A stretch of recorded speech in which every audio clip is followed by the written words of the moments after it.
On an April afternoon in 1944, gold fell from the sky over Bombay, not as a blessing, as shrapnel. 28 pounds of solid gold thrown a mile through the air, windows shattering across the city. A 4,000-ton ship lifted out of the sea and set down on land. The ground shook so hard. Instruments felt it in the Himalayas. And when it was over, the government made sure you would never hear about it. This is dark matters. The history that history buried.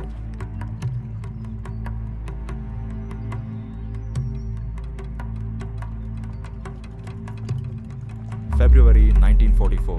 The world is at war, and Britain is losing ships faster than it can build them. So Canada builds them instead. Hundreds of them, identical, disposable. This one is called the Fort Stikine. She leaves England in February. Gibraltar, Port Said, Karachi. 7 weeks at sea, carrying a secret.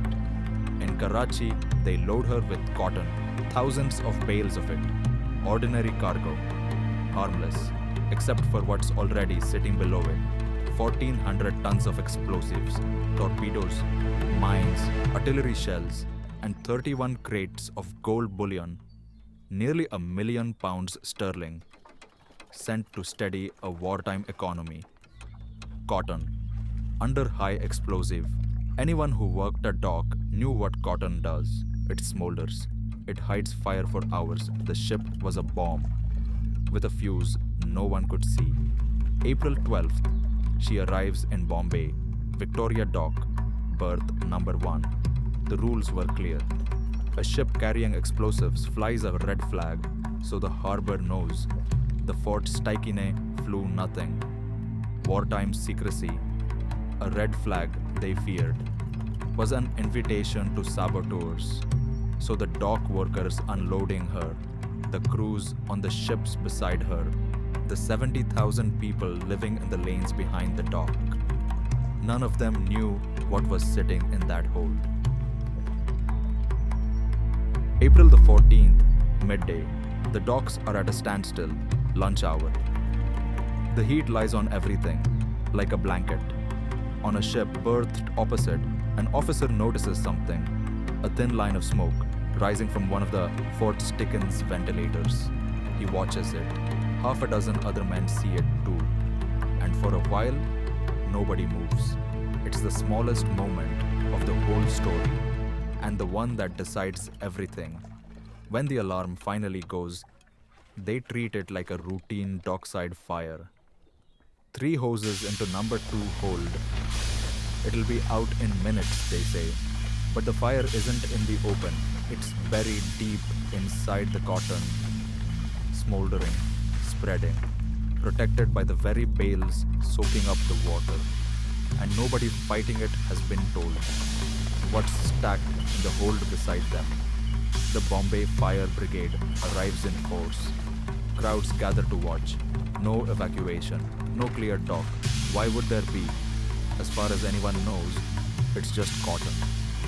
By mid-afternoon, the steel of the hull is glowing. The men on the hoses can feel it through their boots. They have 20 minutes left to live. At 4:06, the Fort Stikine ceases to exist.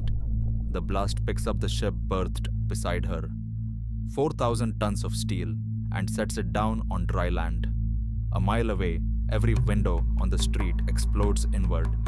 A piece of the ship's propeller comes down in a schoolyard, 5 kilometers away, and then it begins to rain, burning cotton, steel, and gold. 31 crates of bullion, scattered across a city of the poor. Imagine it, you have nothing. The sky is on fire, and lying in the rubble of your street is more money than your family has seen in 10 generations. Some kept it, some carried it, dazed, to the police. Bars of it were still being pulled from the harbor mud decades later. Here is the part that should never be forgotten. After the first explosion, the firemen who survived it went back in. They walked toward the fire, toward the docks, toward the other ships now burning at their berths. They did not know there was a second half to the cargo. 30 minutes after the first blast, the rest of the hold goes up. The second explosion is bigger than the first. It levels what the first one spared. 13 ships destroyed, 27 damaged or sunk, 300 acres of Bombay's docklands erased. The fires burn for days. Soldiers dynamite entire streets just to stop the spread. For 3 days, the heart of Bombay is a place you cannot safely stand.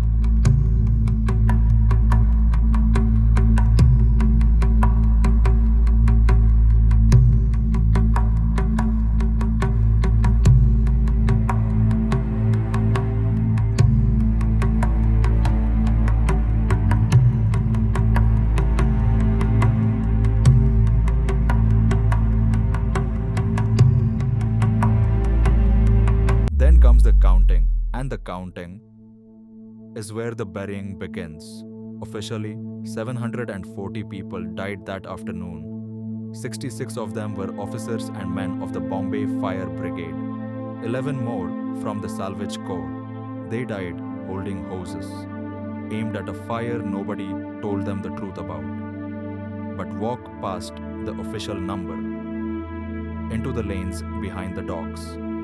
Tens of thousands lived there. Most were never on any register. When their homes vanished, so did any record they had existed at all. Officially, 740 died. The real number was never counted. 80,000 people lost their homes in a single afternoon. And now ask the question. This channel exists to ask, why have you never heard of this? Because in April 1944, the war came first. Word of a disaster this size in the empire's greatest port was a gift to enemy propaganda. So the censors did what censors do. The story was cut down, delayed, buried under the war news it was never allowed to compete with. A cameraman filmed the aftermath. For decades, almost no one saw it. Today, container cranes stand where the Fort Stikine burned. Every April the 14th, Mumbai's firemen still gather to honor the 66. The rest of the world moved on without ever knowing. Somewhere in the harbor mud, they say, there's still gold that was never found. The sea kept it, the way history kept the story buried. This has been Dark Matters. If this story was kept from you, imagine what else was. The next one is already waiting.